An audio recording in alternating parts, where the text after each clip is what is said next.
दोस्तों, एक कहावत तो आपने सुनी होगी कि दोस्त से बड़ा कोई भाई नहीं होता है और दोस्त से बड़ा कोई दुश्मन भी नहीं होता है अगर दोस्त दुश्मनी पर उतर जाए। आज की कहानी भी कुछ ऐसी है, जब एक दोस्त ने अपनी दुश्मनी की वो पराकाष्ठा लांघ दी जिसके बारे में दूसरे दोस्त ने सोचा भी नहीं था। लेकिन क्या थी वजह और क्यों इस तरीके का उसने काम किया, ये पूरी कहानी अंत तक जरूर सुनिएगा। यकीन मानिए, उसके बाद आप किसी से रिश्ता बनाने से पहले 10,000 बार सोचेंगे। तो देर ना करते हुए दोस्तों, आज की कहानी हम शुरू करते हैं। अगर आप हमारे चैनल पर नए हैं तो कृपया चैनल को सब्सक्राइब, वीडियो को लाइक और वीडियो को ज्यादा से ज्यादा शेयर जरूर कीजिएगा।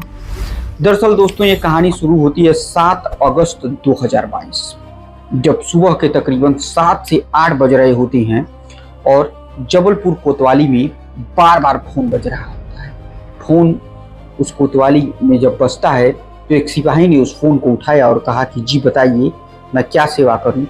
तब बताया जाता है कि लाल बिल्डिंग के पास एक कुआं है और उसी कुएं में एक शख्स स्कूटी लेकर गिर गया है, जिसे निकलवाने की तमाम कोशिशें की जा रही हैं, लेकिन वो बाहर निकल नहीं पा रहा है। आप लोग जल्दी से मौके पर आइए ताकि किसी तरीके से इस शख्स को बाहर निकाला जाए। इस घटना को जैसे ही पुलिस सुनती है, तत्काल प्रभाव से मौके पर पहुंचती है और कुछ लोगों की मदद से उस स्कूटी सवार और स्कूटी दोनों को बाहर निकाल लिया जाता है। लेकिन बाहर निकालने में इतना समय व्यतीत हो चुका होता है कि उस व्यक्ति की मौत हो चुकी होती है। और पुलिस को एक अजीबोगरीब ये लगता है कि वो शख्स उस स्कूटी से कुछ इस कदर चिपका होता है कि जैसे वो स्कूटी को छोड़ना ही नहीं चाह रहा था और जिसकी वजह से वो कुएं में गिरकर उसकी मौत हुई होती। पुलिस को ये देख के बड़ा अटपटा लगता है कि आखिर एक शख्स सड़क से इतनी दूर कुएं में स्कूटी लेकर कैसे गिर गया। पुलिस के लिए काफी पहेली होती है, लेकिन पुलिस वाले सोचते हैं कि चलो कोई बात नहीं, ये तो इन्वेस्टिगेशन में सब कुछ साफ हो ही जाएगा। और कहीं से कोई निशान भी नहीं दिख रहा होता है कि स्कूटी किस तरीके से लहराते हुए आती है और उसी कुएं में जाकर गिर जाती है। आखिरकार पुलिस वालों ने उस शव को अपने कब्जे में लिया और पंचनामा करके पोस्टमार्टम के लिए भेज दिया। जब पोस्टमार्टम के लिए भेज दिया जाता है तो एक ऐसी खौफनाक रिपोर्ट पोस्टमार्टम में निकलकर सामने आती है जिसे सुनने और देखने के बाद पुलिस वाले भी हैरान हो जाते हैं, क्योंकि उन्हें लग रहा होता है कि इस व्यक्ति की मौत कुएं में गिरने की वजह से हुई है, जिससे उसके ब्रेन या फिर पानी में ज्यादा देर तक अंदर डूबने के बाद मौत हुई होगी। लेकिन पोस्टमार्टम रिपोर्ट बिल्कुल अलग होती है। इस व्यक्ति की मौत कुएं में गिरने की वजह से नहीं, बल्कि इसके गला काफी देर तक दबाए जाने की वजह से और अत्यधिक शराब पीने की वजह से, 2 कारणों की वजह से इसकी मौत हुई होती है। पुलिस इस आदमी की जांच पड़ताल करती है, छानबीन शुरू की जाती है और पता करने की कोशिश किया जाता है कि आखिर ये कौन शख्स है, किस तरीके से इस कुएं में आकर गिरा और इसकी मृत्यु से पहले किसने इसका गला दबाया। दरअसल दोस्तों, अब कहानी का एक दूसरा पहलू भी जानिए। 2 दोस्त होते हैं, एक का नाम अनिल होता है और दूसरे का नाम राजेश होता है। दोनों एक दूसरे के इतने प्रिय दोस्त होते हैं कि यकीन मानिए, इस जमाने में उतना एक सगा भाई अपने भाई के लिए नहीं करेगा जितना राजेश अनिल के लिए क्या करता था। दोनों एक दूसरे के साथ घूमना फिरना, यहाँ तक कि पैसे की तंगी होती तो कभी राजेश अनिल को दे दिया करता, कभी अनिल राजेश को दे दिया करता। दोनों के बीच में दोस्ती इस कदर आगे बढ़ चुकी होती है कि उन्हें लगता ही नहीं है कि कभी उनके बीच में भी खटास आएगा। इधर बार बार अनिल के घर पर राजेश का आना जाना होता है और राजेश के घर पर अनिल का भी आना जाना होता है। धीरे धीरे दोनों के बीच में दोस्ती बढ़ती चली गई। अब अक्सर ऐसा हो जाया करता था कि अनिल के घर पर ही दारू मंगाया जाता और राजेश और अनिल दोनों बैठकर पिया करते थे। दोनों के बीच में दोस्ती कुछ इस कदर बढ़ चुकी होती है कि दोनों एक दूसरे से बिल्कुल एकदम फ्री हो जाते हैं, निश्चिंत हो जाते हैं कि ये तो मेरा भाई है, इसे मुझे क्या दिक्कत हो सकती है। जो राजेश होता है वो पेशे से LIC एजेंट होता है और अनिल जो होता है ये कुछ अपना कारपेंटर का काम पा जाया करता था तो उसको कर देता, या फिर कहीं ठेके पट्टे पर पेंटिंग का काम मिल जाता तो उसको भी कर दिया करता था।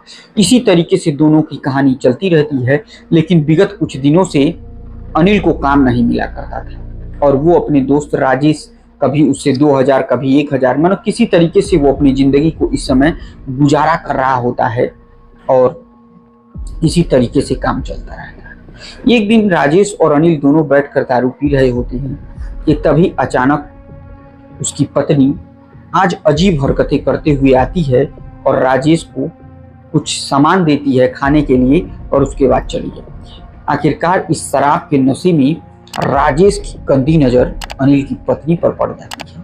वो उसे देखता है और एकटक देखते रह जाता है, लेकिन राजेश अनिल की वजह से कुछ बोलता नहीं है और चुपचाप उसे देखने के बाद अपने घर चला जाता है शाम को दारू पीने के बाद। अगले दिन दोपहर में वो राजेश अनिल को फोन करता है, पूछता कि भाई तुम कहाँ हो। बताता है कि मैं एक काम की तलाश में शहर से तकरीबन 15-20 किलोमीटर दूर आया हूँ, शाम को आकर तुम्हें फोन करता हूँ तो मिला जाएगा। इसी मौके का फायदा उठाता है राजेश और अनिल के घर पर पहुंच जाता है। अनिल के घर पर जब वो पहुंचता है तो उसकी पत्नी उसे देखकर आश्चर्य से भर जाती है और वो सोफे पर बैठ जाती है। सोफे पर बैठने के बाद दोनों एक दूसरे को देखते रहते हैं। आखिरकार अनिल के मौजूदगी नहीं होने के कारण अपनी जेब से कुछ पैसे निकालता है राजेश और अनिल की पत्नी को दे देता है और कहता है कि ठीक है जाओ थोड़ा मार्केट वार्केट कर लो, तुम काफ़ी अच्छी लगती हो मुझे। और इसी तरीके से जब जब दोपहर के समय में अनिल नहीं रहा करता, राजेश घर पर आता और इसी तरीके से कुछ न कुछ उसे दे दिया करता बिना किसी शर्त के। यानी न उससे कुछ मांगता न उससे कुछ कहता, लेकिन उसे कुछ न कुछ पैसे दे दिया करता था। आखिरकार ठीक ठाक सब कुछ चल ही रहा होता है कि तभी अचानक से एक दिन दोपहर में राजेश आता है। उसकी पत्नी दूसरे सोफे पर बैठती है, लेकिन वो आज हाथ पकड़ के अपने बगल में बैठाता है, उसके बदन को सहलाने लगता है और उससे कहता है कि देखो मैं तुमसे बहुत प्यार करता हूँ, तुम मुझे प्यार को एक्सेप्ट कर लो। मैं वादा करता हूँ कि ये बात कभी अनिल को भनक तक नहीं लगने दूंगा। और तो और तुम्हें किसी भी चीज की जरूरत हो तुम कभी शर्माना नहीं, तुम मुझे एक बार बता कर तो देखना, वो सारी चीजों का मैं पूरी तरीके से पूरा करूंगा और तुम्हें कभी किसी चीज की दिक्कत पूरे जीवन में नहीं आएगी। ये सब बात सुनते ही अनिल की पत्नी पहले तो हिचकिचाती है, लेकिन वो उसे इतना पैसा दे चुका होता है कि वो उसके बदन पर जिस तरीके से चाहता अपने हाथ को फेरता और वो विरोध तक नहीं कर पा रही होती है। और धीरे धीरे ये सिलसिला आगे बढ़ता चला जाता है। एक दिन दोपहर का समय होता है और ठीक उसी प्रकार वो कांड शुरू होता है और इस बार हाथ निजी अंगों तक पहुंचने लगते हैं और वो अब जबरदस्ती अनिल की पत्नी के साथ संबंध बनाना शुरू कर देता है। आखिरकार अनिल की पत्नी को भी अब इसमें मजा आने लगता है और धीरे धीरे दोनों एक दूसरे के साथ कुछ इस तरीके से ही संबंध में आ जाया करती थी। अब ऐसा होने लगा था दोस्तों कि जैसे ही अनिल घर से बाहर निकलता तुरंत राजेश को उसकी पत्नी फोन करती और कहती कि घर पर आ जाओ, अब कोई नहीं है। ऐसा ही मामला चलता रहता है और दिन आता है 15 मार्च 2022 का, जब अनिल अपने घर से थोड़ी ही दूर पर पहुंचा होता है और वो अपना मोबाइल भूल जाता है। मोबाइल भूलने के बाद वो जब वापस आता है तो देखता क्या है कि उसके घर के बाहर उसके दोस्त राजेश की स्कूटी खड़ी है और वो जब घर में अंदर देखता है तो एक कमरे से आहें भरने की कुछ आवाजें आ रही हैं।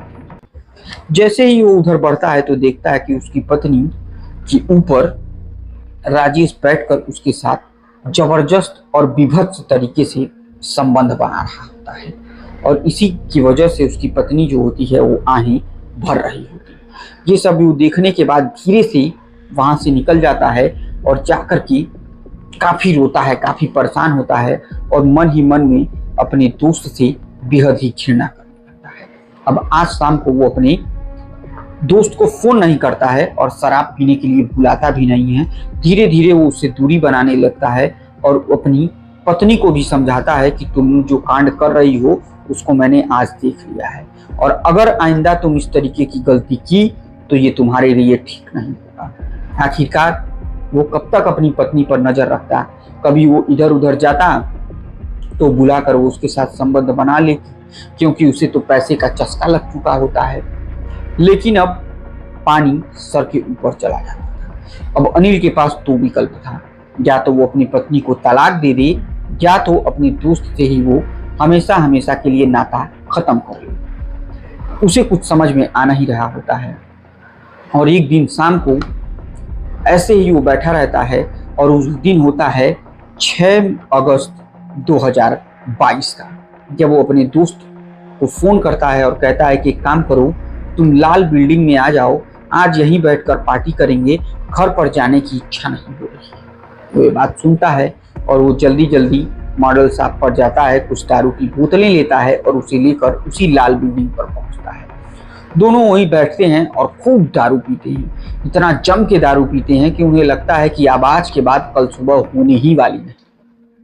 और जैसे जैसे दारू का नशा राजेश के ऊपर चढ़ता जाता है, वैसे वैसे अब जो अनिल होता है वो सक्रिय होता चला जाता है।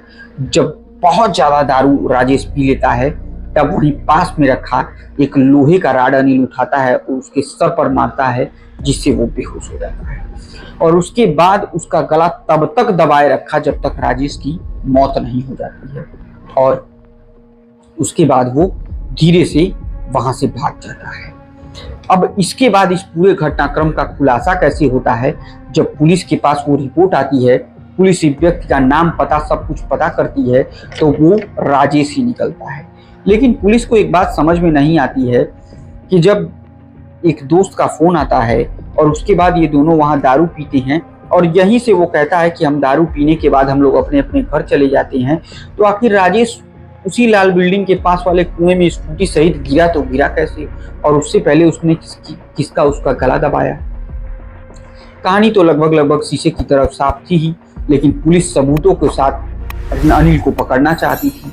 आखिरकार कॉल डिटेल निकाला जाता है और आखिरी बातचीत जो होती है वो अनिल से, और आखिरी लोकेशन भी दोनों का एक ही जगह पर मैच करता है। आखिरकार इस केस की पूरी तरीके से तो नहीं, लेकिन आधी अधूरी सच्चाई सामने आ चुकी होती है। एक दिन अचानक रात में पुलिस अनिल को उठाती है और उससे पूछताछ करना शुरू करती है। दिखाती है कि देखो, इस पेज में तुम्हारे सारे कारनामे हैं, इसमें दिख रहा है कि तुम और वो एक साथ बात कर रहे थे। उस रात की पूरी सच्चाई बताओ, नहीं तो हम तुम्हें आगे की सच्चाई बताएंगे। और तुम्हारी कुछ वीडियोज ऐसी हैं जो राजेश की मोबाइल में है। ये बात सुनकर उसे लगता है पुलिस वालों को मेरी पत्नी और राजेश के बीच की बातें को पता चल चुका है।